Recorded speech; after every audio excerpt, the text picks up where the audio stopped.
જય શ્રી રામ ને જય માતાજી, જય દ્વારકાધીશ, જય ઠાકર. બને એટલો વિડીયો પૂરો જોજો ને શેર કરજો. જો તમારામાં હિન્દુનું લોહીન કટર હિન્દુ હોય ને તો જ વિડીયો શેર કરજો, બાકી વિડીયો શેર ના કરતા. કેમ કે તમે બધા ઘણા ભાઈઓ છોકરીના વિડીયો 1 મિલિયન ઉપર વિડીયો શેર કરે છે. તો ભાઈ કટર હિન્દુ થઈને ગૌ માતાને ન્યાય તો અપાવો.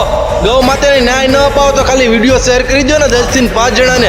અને હું એટલું જ કહું છું બધા ભાઈઓને કે આ તો જો તમે ખુલ્લે આમ આપણા ગૌ માતાનું માંસ કાપીને વેચે છે એ ન માલો.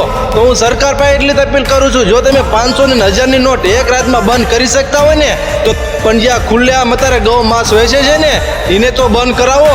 અને મારા હિન્દુ ભાઈઓને અને બહેનોને એટલું જ કહું છું, જો તમે વિડીયો શેર કરશો ને વધારેમાં વધારે, જેથી કરી આવા બધા ખાલી ભડવા વિડીયો જોશે ને તો બી કાપતા બંધ થઈ જશે ગૌ માતા. જો ગૌ માતાને તમે ન્યાય અપાવશો ને દ્વારકાવાળા ઠાકરને, તો અડધી રાતે તમને આકલાન ફટકારા દેશો.